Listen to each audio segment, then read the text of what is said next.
Okay, testing, testing. I believe we've got the audio fixed to be able to do this mentor session today. Let's get this going. I am going to make sure if somebody can jump in here real quick and let me know if you can hear me. It looks like my mic is working on the screen. Do this again. Let me message Shirley and make sure.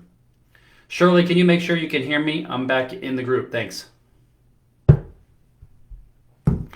Okay, so let's get to this mentor session. The first question comes from Michael, and Michael says, so from an ask, believe, receive prayer perspective, let's say I want a deal to go through that I'm concerned may not at the end of the meeting. Do I ask specifically for the deal to go my way and then just believe / say the deal went my way? Example, ask, please have my one customer buy $10,000 of merchandise this week.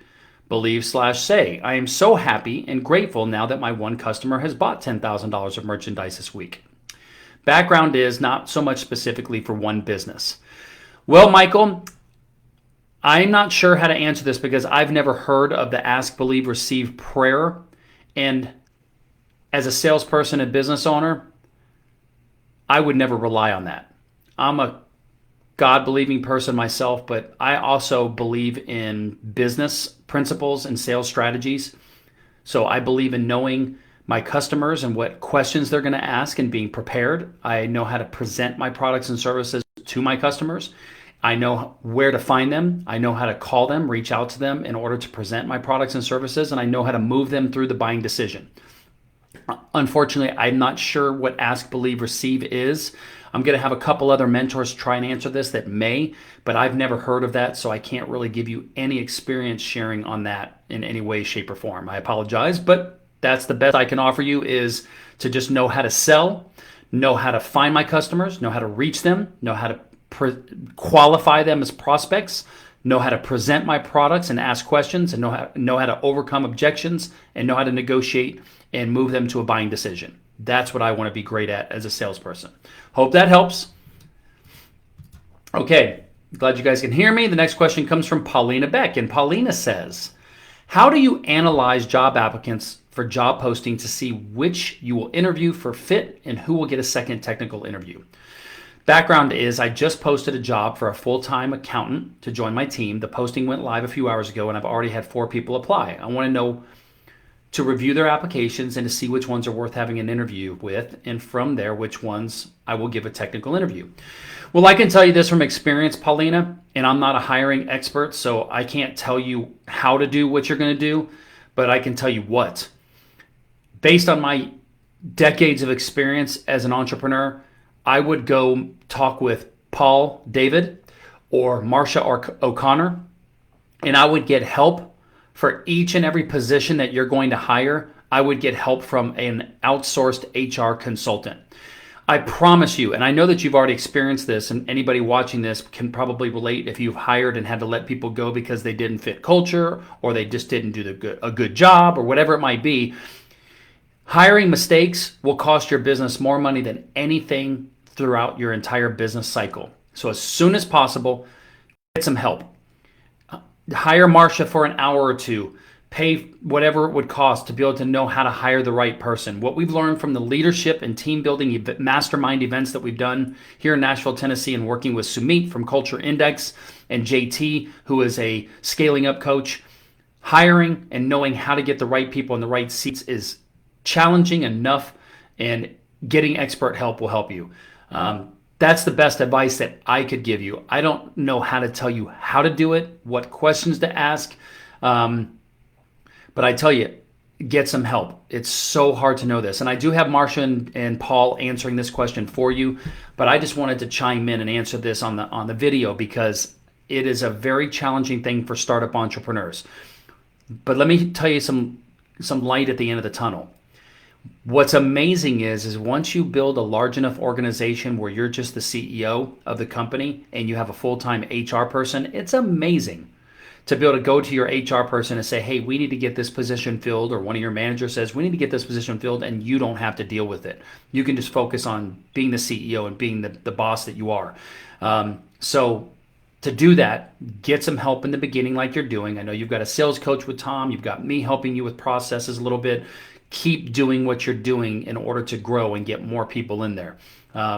Really important to try to make sure you get the right people in the right seats at this juncture of your business. Okay, I hope that helps. Thanks.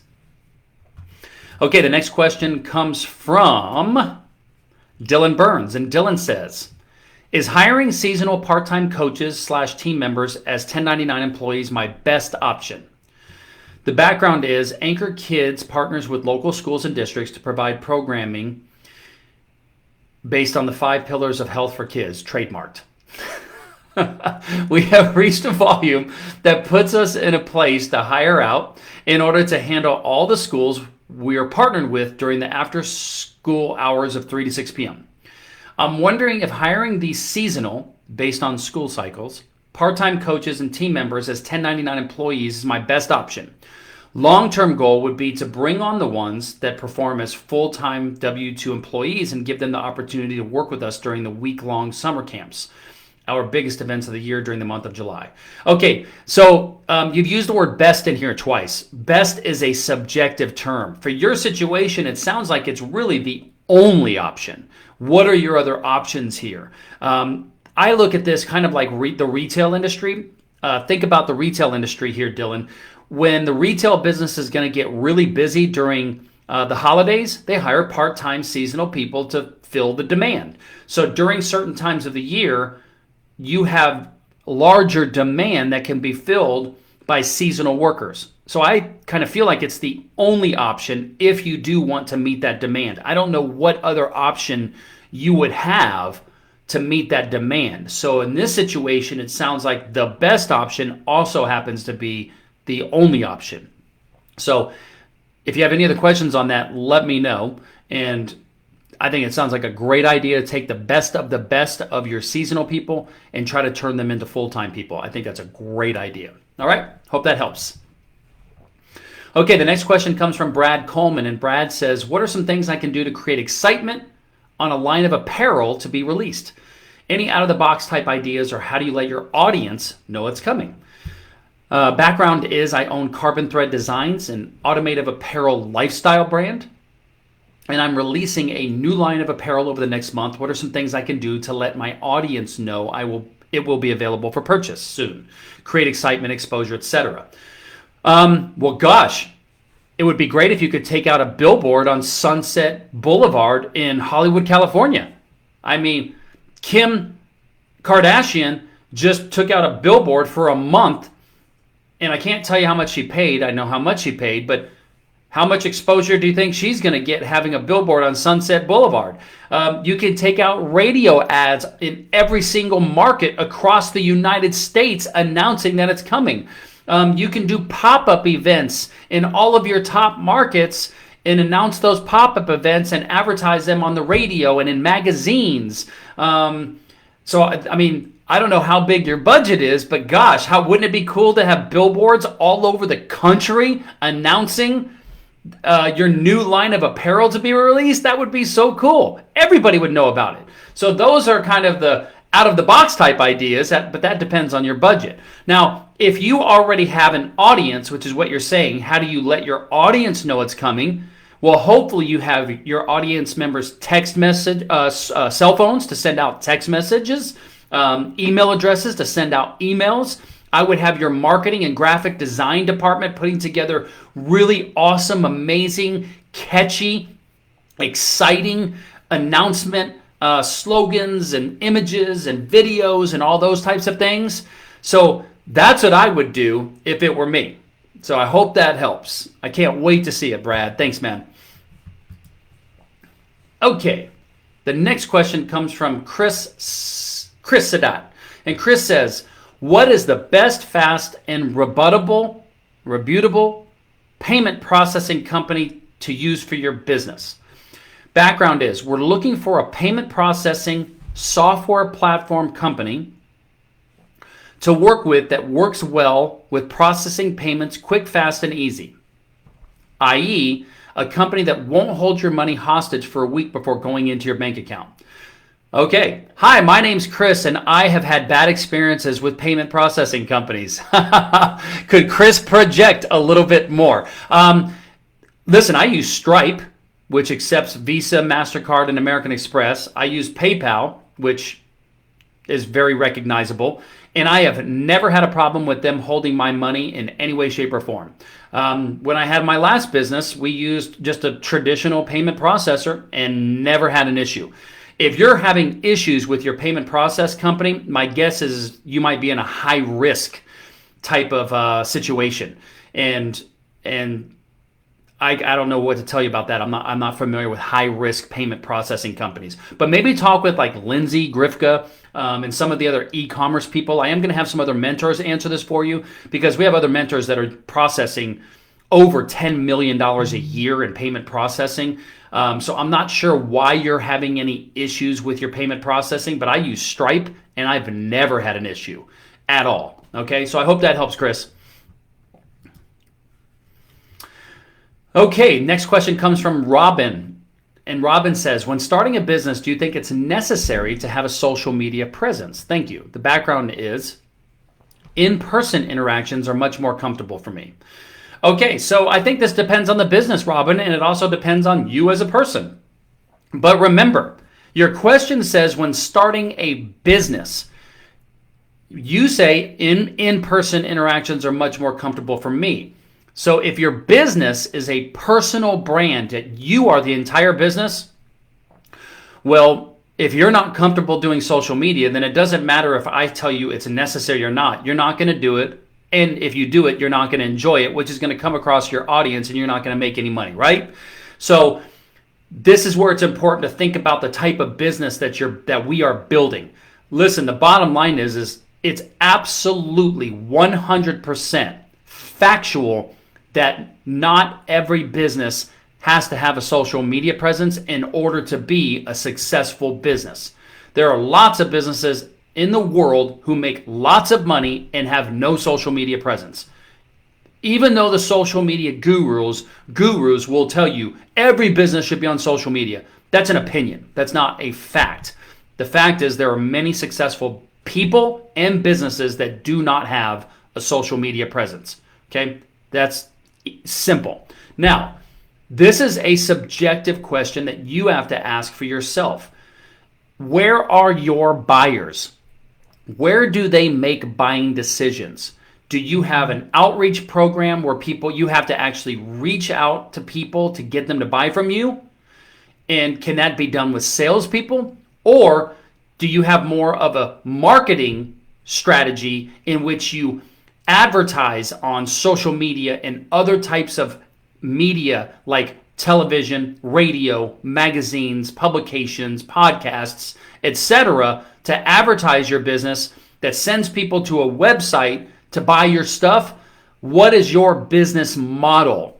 We, as business owners, we have to remember that we are not the business. I know as an artist, because you're an artist, your business is art that you paint, but your business is still the business of selling art. You're the artist, but your business is in the business of selling art. So how are those buyers going to connect to buy your art? Social media is a fantastic, inexpensive way to get people to believe in your art, love your art, and buy from you. That's been proven out there. But there's also lots of artists that just get in galleries and build relationships that way. So there's all kinds of ways to do it. But to answer your question point blank, do I think it's necessary to have a social media presence? It depends on the business. That's the answer. Okay, I hope that helps. Thanks, Robin. I've got a bunch of other mentors answering that one because I want to hear myself the answer to that question from all these other mentors. And I think I'm going to put together a culmination long video of every one of the mentors answering that question, because that's a great question that more people need to understand the answer and hear different perspectives. Okay, hope that helps. Okay, what's up, Cameron, Brad, Robin, and Nisa? Good to see you guys here in the live stream. Whoever else is in here, say hello. Okay, next question comes from Michelle Adams, and Michelle says, what are the considerations for switching an hourly employee to a salaried employee? The background is I own a food business and labor is one of our biggest expenses. So I'm looking for ways to control labor costs.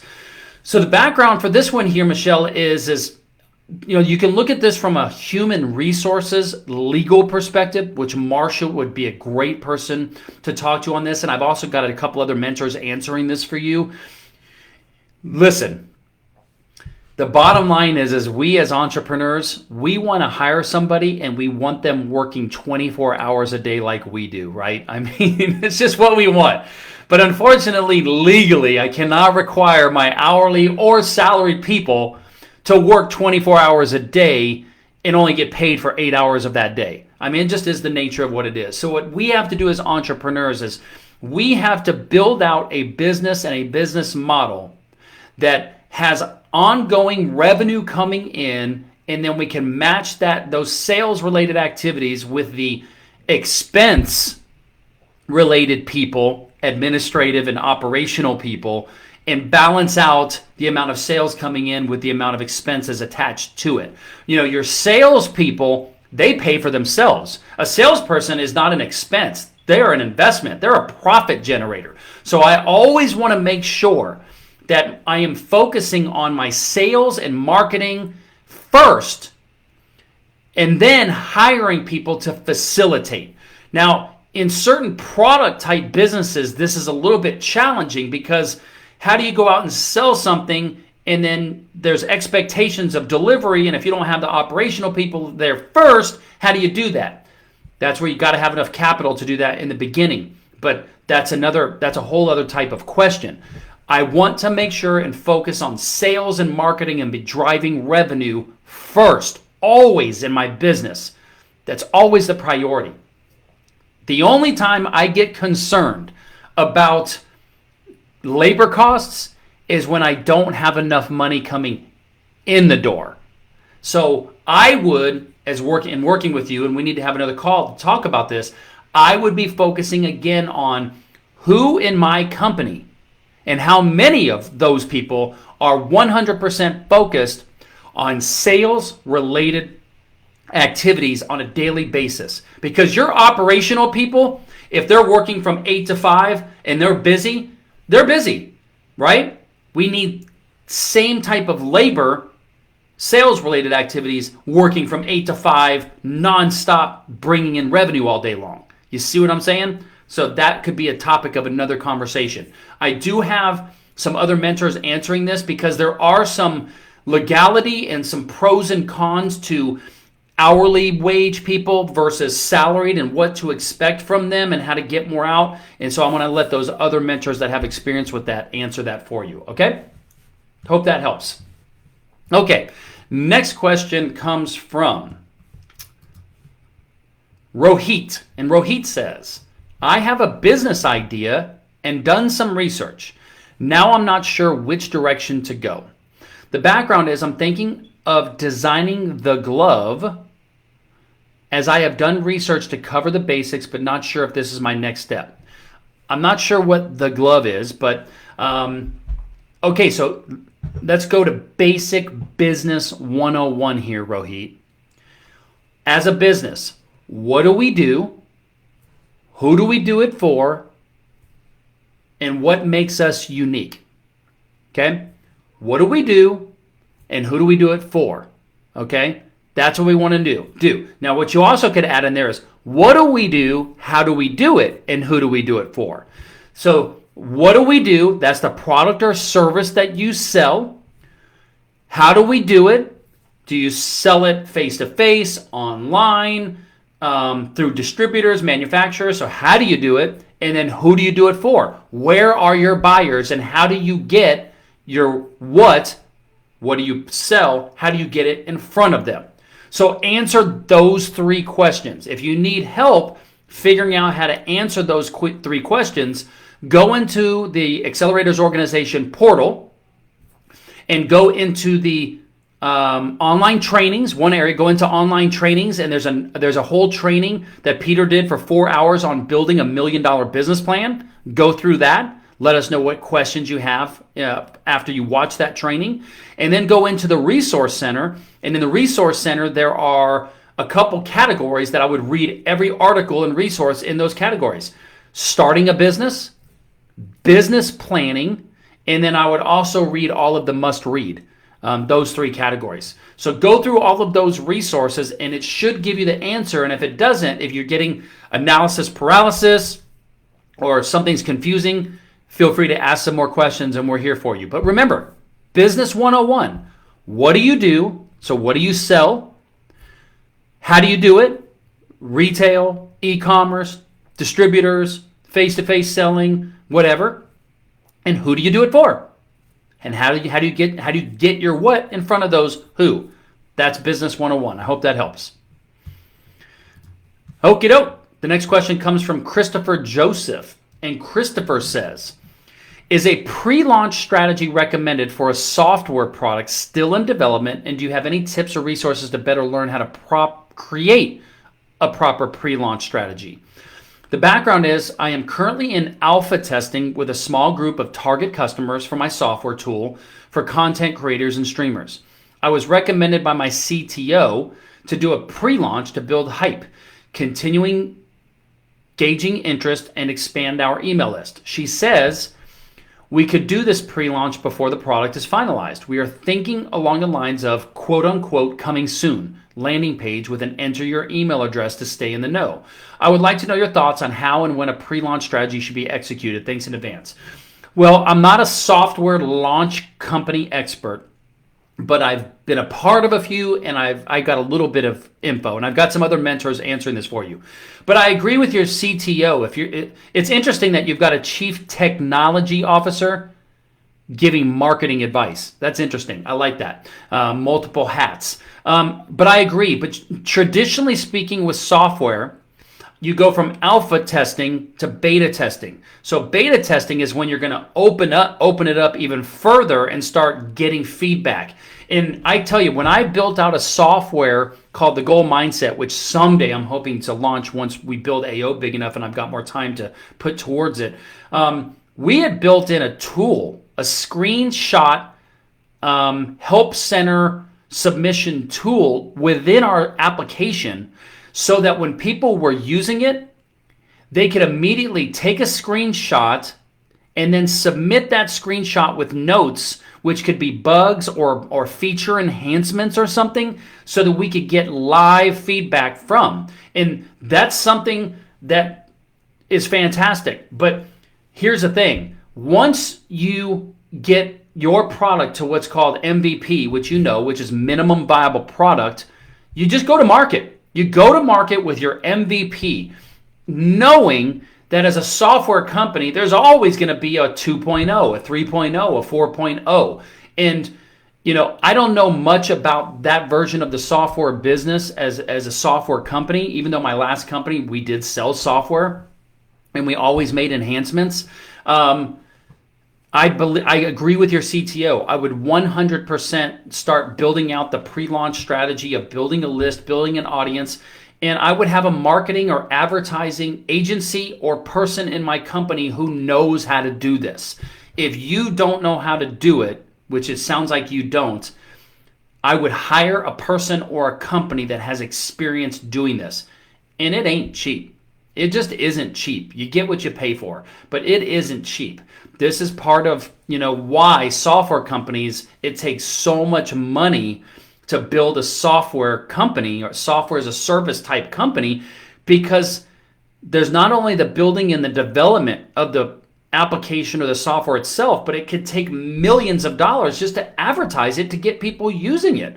And so that's the rub. And I have seen so many episodes of the Shark Tank talking about this from an entrepreneur software company perspective to talking with investors. And you get investors like Mark Cuban and Robert and Kevin and all them that know about building software companies. And you start to get the real honest truth of what it takes to really scale one of those companies. And it takes a lot of money. So I don't have any idea of how to create a proper pre-launch strategy. But if I had a software company, I would make sure that I have a budget to hire and build out somebody that knows how to do that, or hire an agency to do it. So I hope that helps Christopher. Sorry that I can't give you more information, but that's just not my expertise. Okay, the next question comes from Gabor. And Gabor says, how can I determine if it's worth selling other people's products to my audience as opposed to selling my own products exclusively?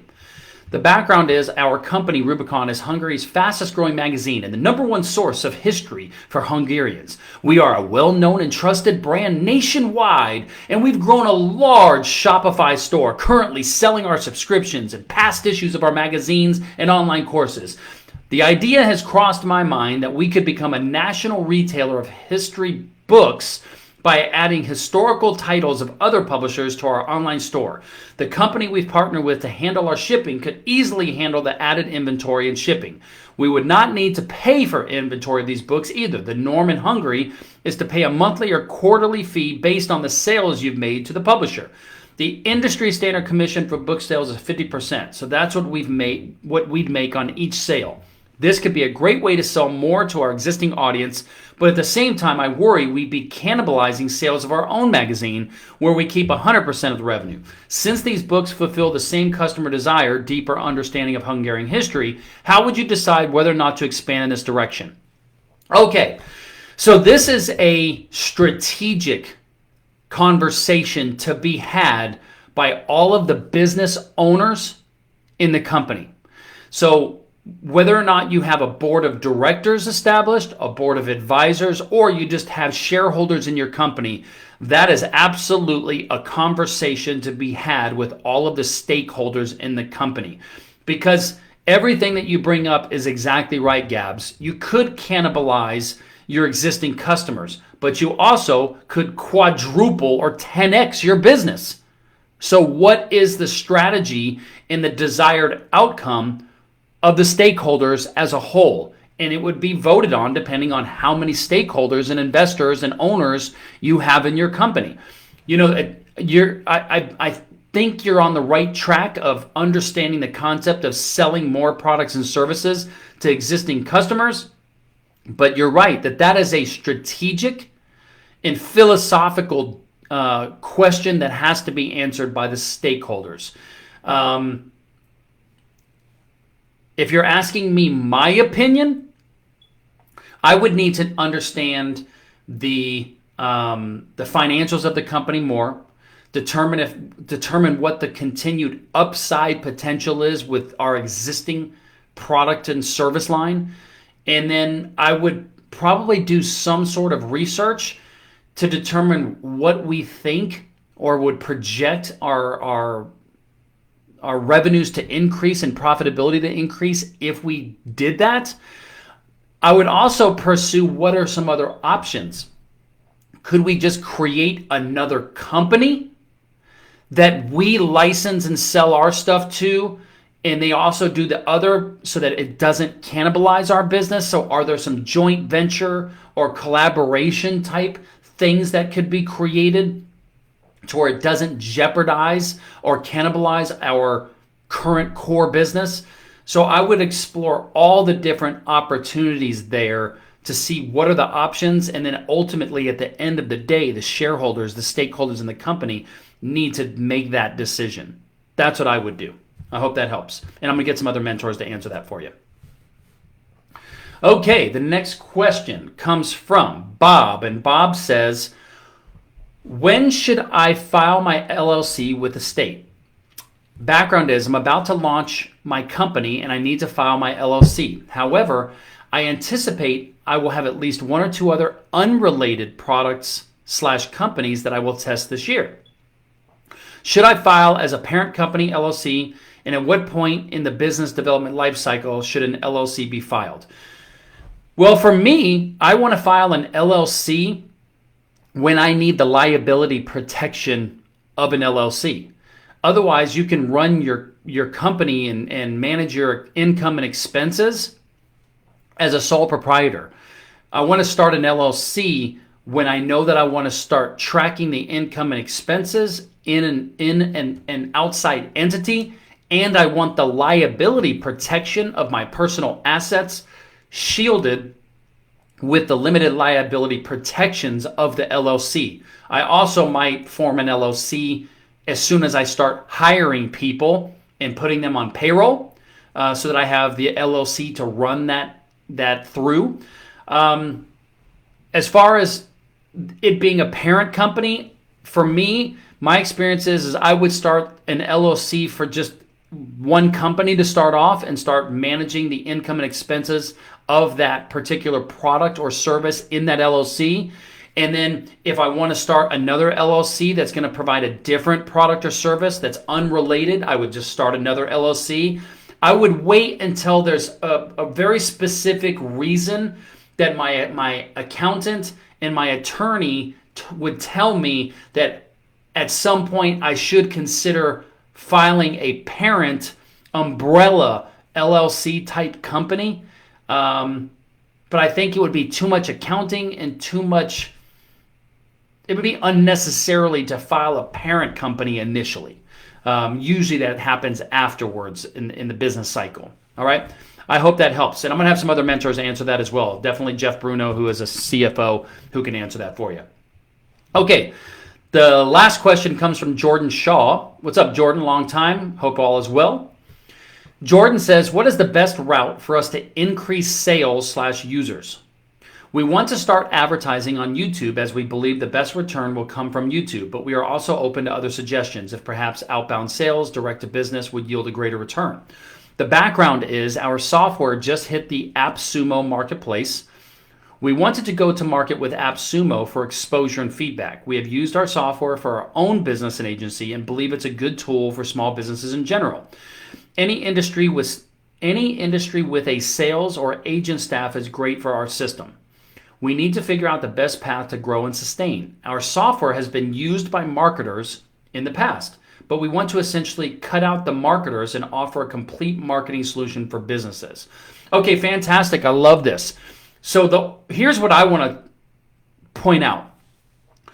In the beginning of your question, you say, we want to start advertising it on YouTube as we believe. Well, I don't want to just assume or believe. I want to know factually. Will YouTube produce a strong return on investment if we advertise there? So a lot of new businesses will just throw some dollars at it just to see what kind of yield is going to happen. And we want to make sure that we can track a true ROAS, return on ad spend, and conversions so that we can determine if there is truly a real ROI, return on investment. We also want to know, if possible, which is difficult in the beginning phases of our business, to know what our customer lifetime value is. Customer lifetime value is very important from a software perspective company, because if you're going to advertise, if you spend $100 to bring in one client, well, that might be okay if you know that that client is going to have a customer lifetime value of a lot more than that, $1,000, $2,000, whatever it might be. So customer lifetime value really helps you in your advertising budgets and understanding that data to know where you're getting a real return on ad spend, okay? So I don't like to believe that YouTube is going to be good. I want to know if YouTube is going to be good. And what's the only way to know? To just go do it, okay? The next thing is you also kind of talk about this in the description. We've used our software for our own business and agency, and we believe it's a good tool for small businesses. Well, once again, it might make sense for you to get a group of businesses, small businesses in general, maybe 5 to 10 businesses that become your pilot program, your test case. You give them a discount and prove, not just believe that it's going to be good, but prove, quantifiable, that it is an amazing software for these businesses. And here's a way to do that. Hey, Joe client, in exchange for you being an early adopter of our software, we will provide you a 50% discount for X amount of time period so that we can confirm that it works for your business, work out any bugs, make sure we've got the right features. And in exchange for that 50% discount for X amount of time period, if you continue to use the software after that time period, We want a written and video or audio or whatever type of testimonial that we can then use in our marketing efforts.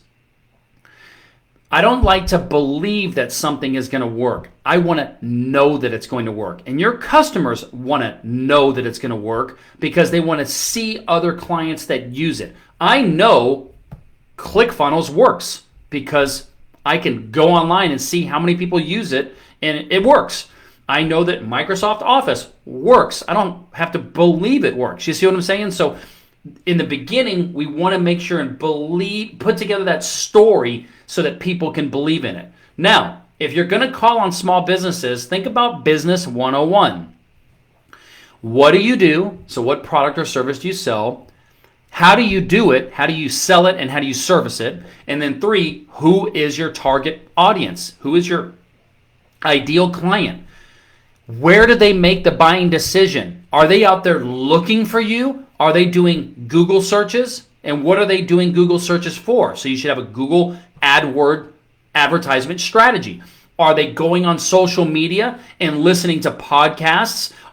What different publications are they reading in order to be up to date on all the newest things that can help their business? Who in the organization, the CTO, the marketing person, the salesperson, the CEO, who do you sell to? What size business? 500,000 in revenue, a million, 10 million, 50 million, 100 million? What is the ideal client and who is going to make the buying decision for you? Those are the things that we want to figure out in our business so that we can then create the best sales and marketing strategy and processes for our company. Dan Abate, Dan, one day I'm going to ask you how to say your last name. He's the business model expert. I would 100% talk to Dan on his Zooms. Remember, we have our 4 pillars of Zooms once a week that we're doing on branding, sales and marketing, financials, and business model and processes. So get in and ask some questions to Dan and talk about your business model. If you can't wait until the next Zoom, which is going to be in March, let me know and I can introduce you to Dan, and you might be interested in hiring him as a consultant for your business. Several members are doing that. But to answer your question, those are the things that I would want to know. All right. I hope that helps you out, Jordan. I'm really excited for your product, man, to come out. I know you guys have been working really hard on it. Okay, so that's everybody's questions today. I don't even know how long I went, but that was a long one. That was a lot of questions. I apologize for taking so long to get to these, but I'm back from vacation. All right, Robin, I'm glad that helped you out. Thanks, Patricia. Everybody, I look forward to seeing you next week here in Nashville. Have a great day, morning, or night, wherever you are in the world, and I will see you soon. Bye.